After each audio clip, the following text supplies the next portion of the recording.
याद रखना गणेशोत्सव, उस दिन चंद्रमा का दर्शन नहीं करना चाहिए। जो व्यक्ति गणेशोत्सव के चंद्रमा का दर्शन करता है उस दिन पक्का मानिएगा उस दिन कलंक लगने की संभावना बहुत ज्यादा बनती है।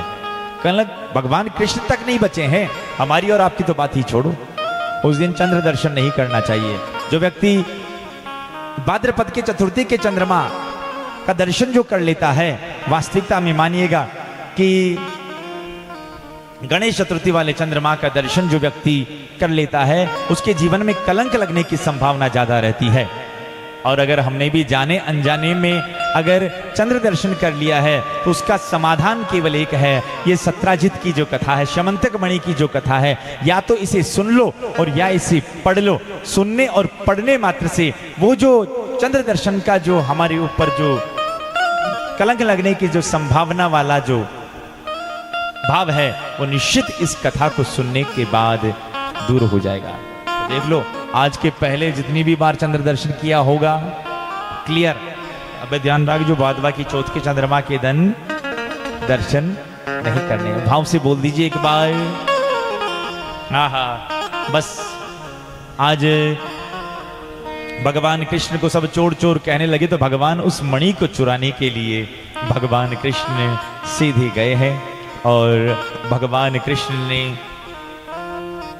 उस मणि की खोज के लिए सीधे जाकर सबसे पहले जहां प्रसेन मरा पड़ा था उस जगह पर गए।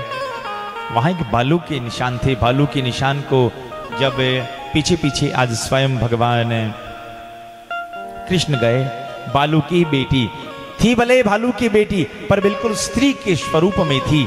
नाम था जामवती, जो जामवंजी की पुत्री थी। भगवान कृष्ण ने मणि मांगी पर मना कर दिया। जामवंजी आ गए। जामवंजी ने कहा देखो, इस मणि को लेना चाहते तो हमारे साथ युद्ध करो। 27 दिन तक भगवान कृष्ण और जामवंजी का युद्ध चला। 28वें दिन भगवान कृष्ण ने जामवंजी को ऐसा उठाकर पटका कि जामवंजी की नस नस ढीली हो गई। सजनों, आहा, जामवंजी की नस नस ढीली हुई।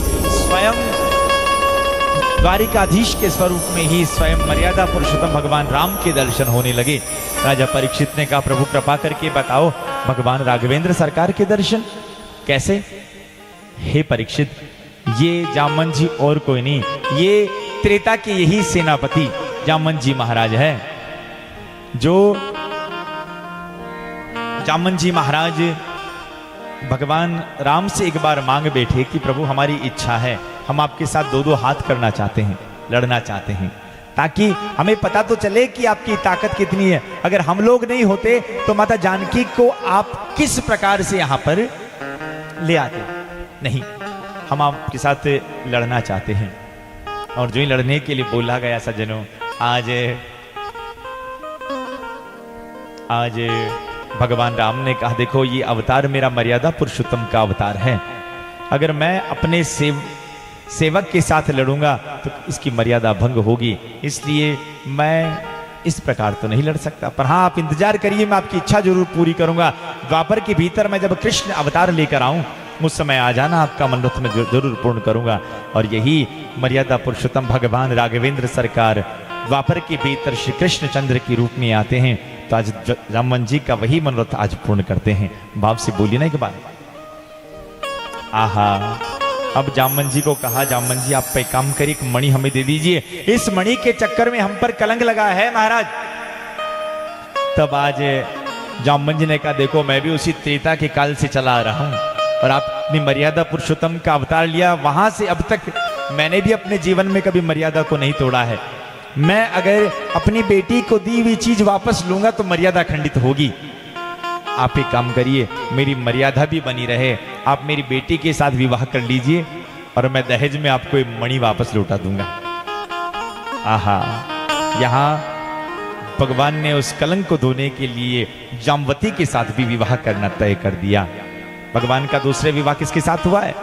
जामवती के साथ। और वो उल्टा दहेज में वो मणि लेकर आए और सीधा सत्राजित को जाकर दे दिया। लो, पर खबरदार, आज के बाद बिना किसी कारण से अगर किसी पर ऐसा कलंक लगाया तो हमसे बुरा कोई नहीं होगा।